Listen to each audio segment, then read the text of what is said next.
Shalom Aleichem, everyone. I wanted to take the opportunity to record a brief shir on Shem Mishmuel from my travels in Boston so that we can hopefully keep things going and continue on when I return.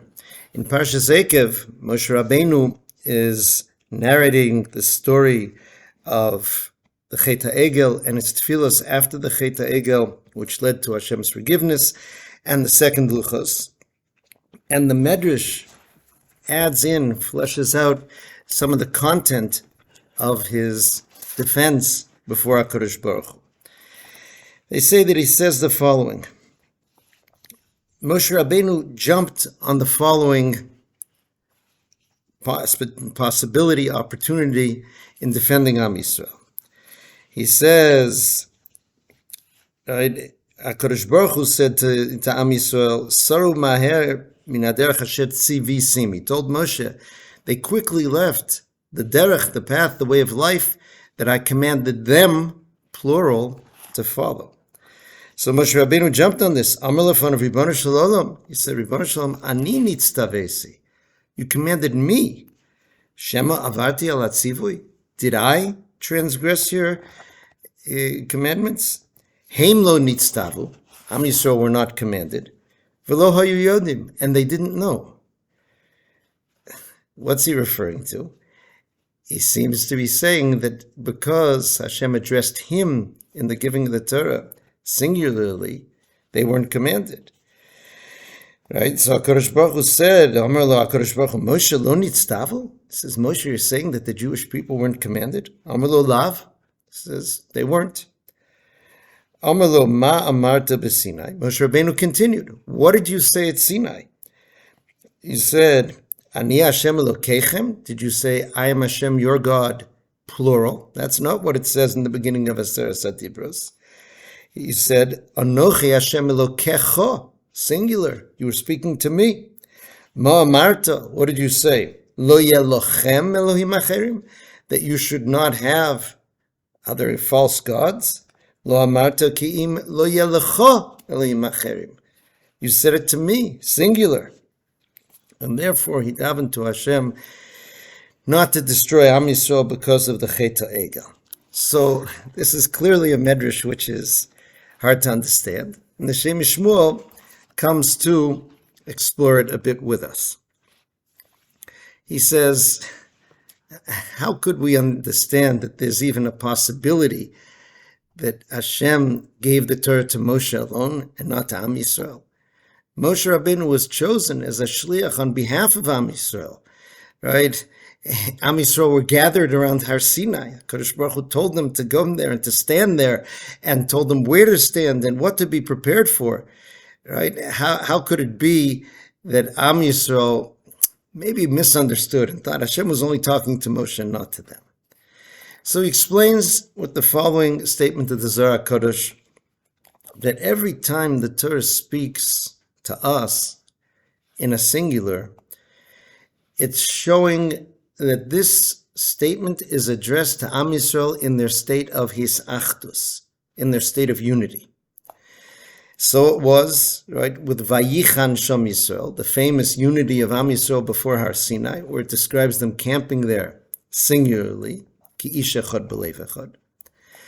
Now, he says that he's referred to this at length, and we've spoken about this in previous Parshas, that the weakness in Am Yisrael that enabled Chet HaEgel to happen was the fact that Moshe Rabbeinu became elevated to such a level above Am Yisrael that they didn't have his power that unified them. A leader in Am Yisrael, a melech, Moshe Rabbeinu, who also had a status of melech, one of the main accomplishments he does for the Jewish people is to unify the myriad unique individuals of Am Yisrael into one. But he needs to be connected to the people in order to do that. In fact, he explains in Ba'aloscha, Moshe Rabbeinu used the phrase, he said, Shesh meos elef ragli ha'om asher anochi b'kirbo.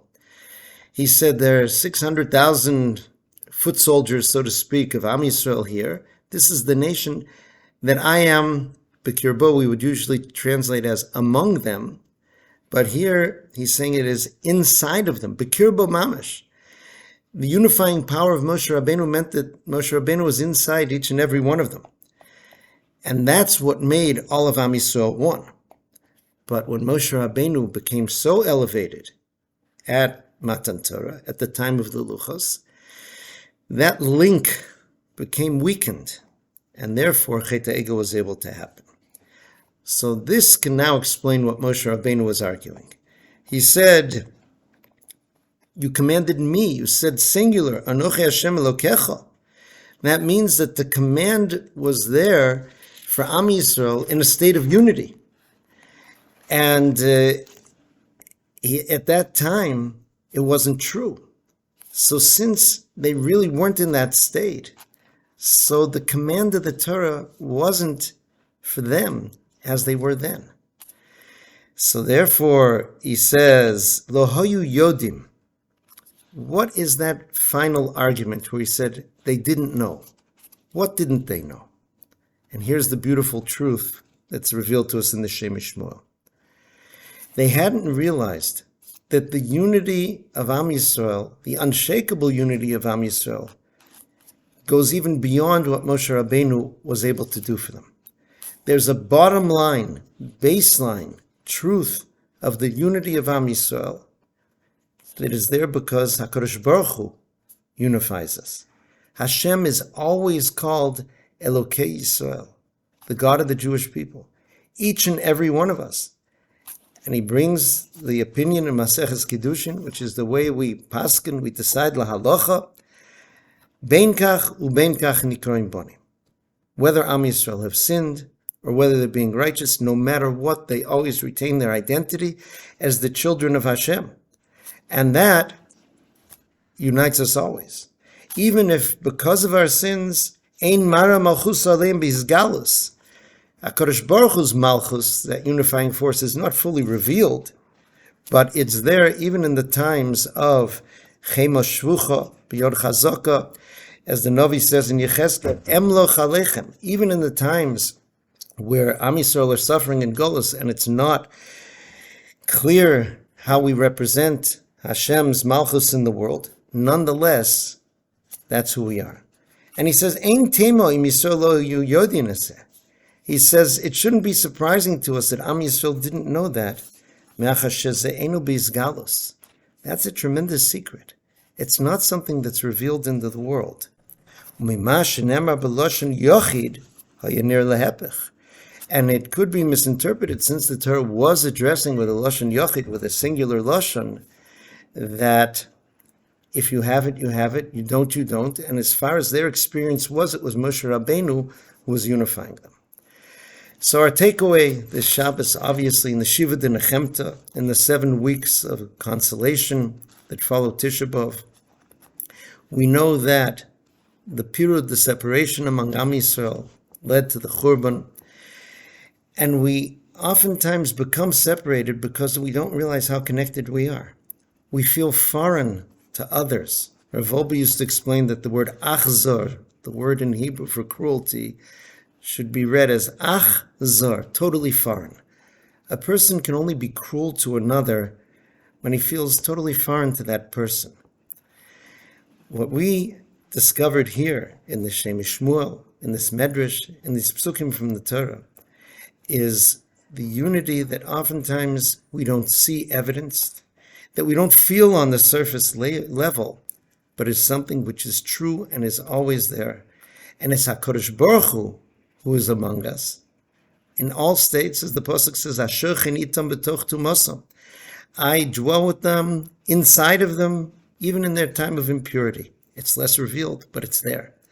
And that's what connects each and every one of us. And we should feel that and sense that every time we meet another Jew. Today's the yahrzeit of Reb Aaron of Belz, Zecher Tzadik Livracha. He was so known for that midah of looking with love at every single Jew, no matter who or no matter what.